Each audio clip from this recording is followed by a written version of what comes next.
네, 법정 관리에 들어간 한진해운 선박 두 척이 중국에서 추가로 가압류되면서 운항 차질을 빚는 선박이 80여 척으로 늘어났습니다.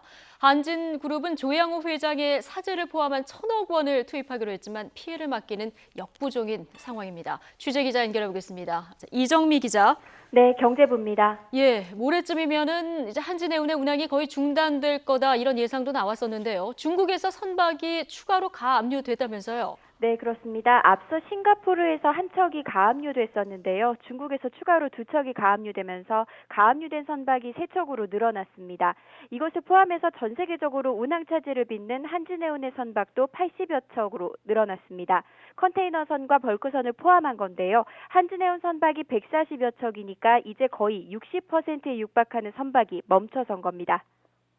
한진해운이 회생 신청하면서 이 외국 법원에도 압류 금지 요청을 하고 있지 않았습니까? 근데 왜 늘어나는 겁니까? 네, 이 압류 금지 요청을 하더라도 최종 결정이 내려지기까지는 1, 2주의 시간이 걸립니다. 정부와 한진해운이 40여 개국에 지금 압류 금지 요청을 진행을 하고 있지만 아직 결정이 나온 곳이 없습니다. 정부는 이르면 내일쯤 미국에서는 처분이 나올 것으로 기대를 하고 있는데요. 게다가 이 협정 대상국이 아니면 이 압류 금지 명령도 효력을 발휘하지 못합니다. 추가 가압류가 걸린 중국과는 이런 협정이 체결돼 있지 않습니다. 중국과는 협정도 체결이 돼 있지 않은 그런 상황이군요. 네, 그렇습니다. 네, 운항 차질을 빚고 있다는 얘기는 선박이 항구에 들어가지 못한다는 얘기인데요. 그럼 선원들은 배에 고립돼 있는 것 아닙니까? 이 마실 물, 식량 이런 건 괜찮습니까? 일단 아직까지는 크게 걱정할 수준은 아니라는 게 정부와 한진해운의 설명이지만 벌써 싱가포르와 중국에서는 물과 식료품이 거의 떨어져 간다는 SOS가 왔다고 합니다. 한진해운이 법원의 승인을 받아서 긴급 자금으로 물품을 조달할 예정입니다. 지금 한진해운은 스스로 돈을 함부로 쓸 수가 없습니다. 법원의 승인을 받아서 집행을 할 예정이고요. 그 현재 선박에 탑승 중인 한진해운 선원은 1,200명 정도입니다. 이 가운데 800여 명이 탄 선박이 운항 차질을 빚고 있습니다. 게다가 컨테이너선 같은 경우는 목적지와 일정이 정해진 정기 노선이라서 통상 물과 식료품을 많이 싣지 않는다고 합니다. 지금 당장은 큰 문제가 벌어지지 않더라도 지금 일주일 정도 됐는데요. 장기화가 된다면 선원들의 어려움은 커질 수밖에 없습니다. 작업비를 내라면서 선박이나 이제 선원을 위협하는 사태도 없을 거라고 장담할 수는 없습니다. 네. 자, 8,300여 개 업체가 지금 한진해운에 실은 화물이 16조 원 규모라고 하는데요. 자, 이 업체들의 줄 소송도 예상이 되는데 소송을 걸면은 돈은 받을 수 있습니까? 일단 한진해운이 회생 신청을 했고 법원이 재산 처분 금지 명령을 내렸기 때문에 지금 당장 자산은 처분할 수가 없습니다. 그렇기 때문에 이 업체들이 돈을 받기 위해서 소송을 걸고 있는 건데요. 이미 그 선주, 배를 빌려줬던 선주, 영국의 선주 조디악이 35억 원대 소송을 제기를 했습니다. 관련 업체를 분류를 해보자면 한진해운의 선박을 빌려주고 임대료를 받지 못한 선주가 있고요. 화물 운송을 해준 항만협력업체가 있습니다. 네. 또 이 선박을 운영하도록 연료비 등 물품을 제공해준 업체들이 있는데요. 이 업체들이 못 받은 금액이 6천억 원에 이른다고 보시면 됩니다.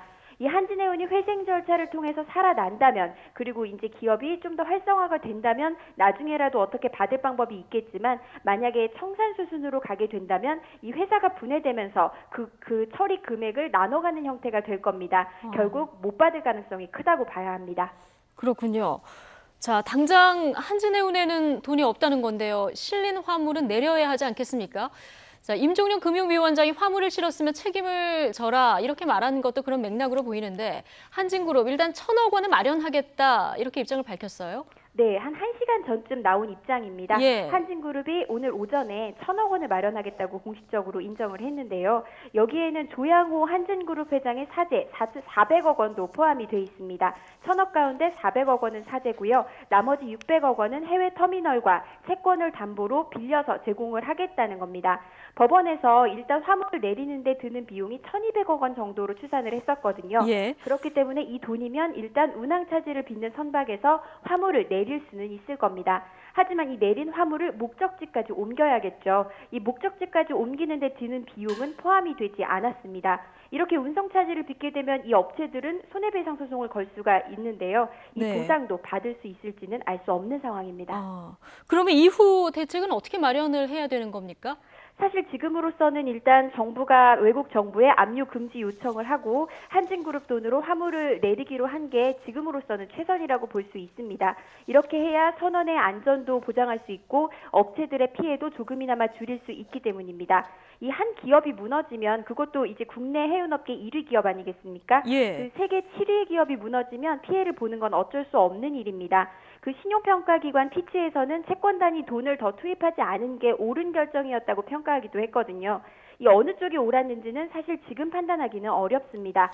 문제는 이 파장에 대한 예측을 너무 과소평가했기 때문에 관련 업계가 대비를 하지 못했고 그 피해가 더 커졌다는 부분입니다. 이 부분에 대한 책임론은 추후에도 제기가 될 것으로 보입니다. 그렇군요. 자, 책임론. 그런데 지금 누구 잘잘못을 따질 시기는 좀 넘어선 것 같은 그런 느낌입니다. 지금까지 경제부 이정미 기자였습니다. 수고하셨습니다. 네.